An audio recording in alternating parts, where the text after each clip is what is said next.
Hak angket DPR tentang kecurangan Pilpres 2024 terus digulirkan kubu 01 dan 03. Bagaimana prosedurnya? Apakah ujung atau hasil dari hak angket ini? Apakah bisa merubah hasil Pilpres?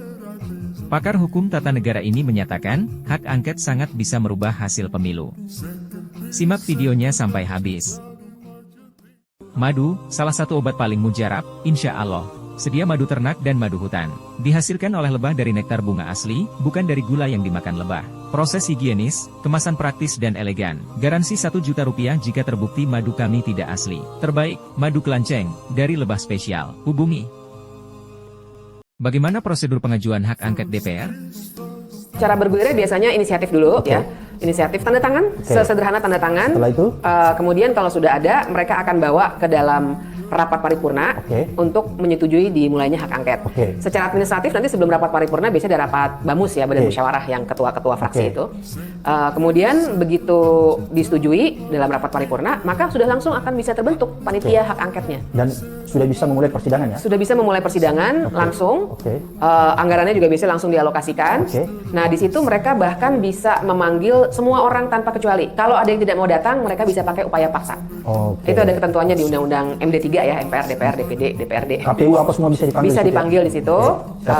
Siapapun Bisa dipanggil. Nanti bisa ditanya-tanya dan mereka wajib memberikan penjelasan-penjelasan di forum dan forumnya terbuka. Ya, disiarkan ya? Disiarkan, terbuka, kita bisa nonton. Kemudian nanti kalau semuanya sudah selesai, mereka akan menyusun, ada tim pasti ya, yang akan menyusun rekomendasi. Kemudian rekomendasinya itu akan dibawa lagi disetujui di panitia angket, dibawa ke paripurna, dan kalau sudah disetujui paripurna maka dia akan sah sebagai keputusan DPR. Jadi, siapapun bisa dipanggil untuk memberikan keterangan, termasuk Presiden Jokowi? Sangat bisa. Itulah yang membedakan hak angket dengan pengawasan yang sifatnya sehari-hari di komisi-komisi. Kalau di komisi-komisi biasanya kan yang dipanggil itu menteri, kepala lembaga, begitu. Tapi kalau hak angket itu justru sifatnya sebenarnya pengawasan institusional kepada presiden. Jadi presiden bisa saja dipanggil dan dia harus nurut. Jadi harus kalau jawab. Presiden Jokowi dipanggil, dia punya kewajiban harus untuk hadir ya? Dia wajib ya? hadir. Kalau misalnya dia nggak hadir? Sebenarnya bisa ada upaya paksa. Itu diberikan dalam Undang-Undang MD3. Upaya paksa nanti kaitannya dengan kepolisian ya, yang punya upaya paksa. Menarik Mbak. Kalau misalnya dari perjalanannya nanti, hak angket ini kan akan memberikan rekomendasi. Misalnya, ternyata memang didapati bahwa Pilpres ini ditemukan pelanggaran yang sifatnya tindak pidana, kejahatan. Maka itu kan nanti hasilnya direkomendasikan untuk ditindaklanjuti oleh aparat penegak hukum. Seperti begitu kan? Betul. Jika terbukti ada kecurangan dan Presiden cawe-cawe, apakah bisa berujung pada pemakzulan Presiden Jokowi? Secara teoritis bisa. Jadi buat saya yang call tinggi yang bisa terjadi, kita ngomongin call tinggi dulu ya, masalah dinamika politiknya kita harus lihat nanti. Dua menurut saya. Yang satu adalah seandainya hak angket kemudian disetujui untuk beranjak lebih jauh, jadi hak menyatakan pendapat, nah kemudian bisa berlanjut tuh proses pemakzulannya. Jadi hak menyatakan pendapat itu yang akan lebih tegas bilang bahwa Presiden misalnya telah memenuhi unsur-unsur dalam pasal 7B itu ya. Kan sebenarnya tindak pidana semua tuh penyuapan, korupsi, tapi ada perbuatan tercela. Dan satu lagi tidak memenuhi syarat sebagai presiden wakil presiden. Menurut saya di perbuatan tercela ini bisa masuk tuh.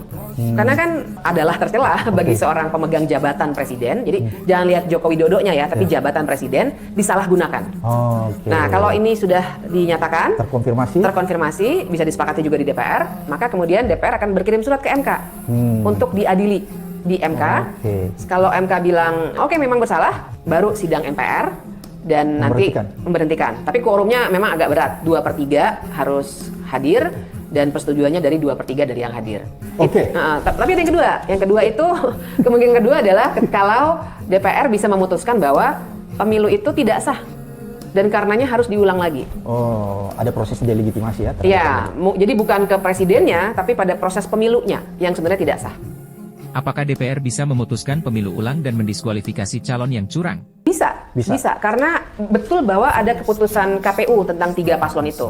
Tapi kan melalui hak angket sebenarnya DPR bisa saja bilang, loh Anda nih ketua KPU, Anda saja sudah dikasih peringatan 3-4 kali ya sekarang ya. Dan terhadap pelolosan Gibran dan Prabowo sebenarnya sudah ada peringatan keras terakhir waktu itu. Jadi bisa saja DPR mengeluarkan keputusan seperti itu untuk dijalankan oleh KPU. Jadi dia bisa mendiskualifikasi ya? Iya, bisa. Putusan yang tadi saya maksud Mbak, apakah itu harus lagi dikirim ke MK untuk nggak perlu ya? Itu tidak. kecuali kalau presiden ya? Iya, kalau pemakzulan ya harus lewat MK, tapi Oke. kalau hak angket itu tidak perlu ke MK lagi, langsung menjadi keputusan DPR sebagai institusi. Oke, jadi kalau misalnya untuk memutuskan bahwa pemilu ini terbukti kecurangan TSM dan harus ditolak, diulang, maka itu bisa diputuskan DPR saja di hak angket. Bisa, ya? bisa. Tanpa harus dibawa lagi ke MK. Nggak perlu dibawa ke MK. Harus diputuskan di DPR. Iya, saja. kalau hak angket berhenti di DPR.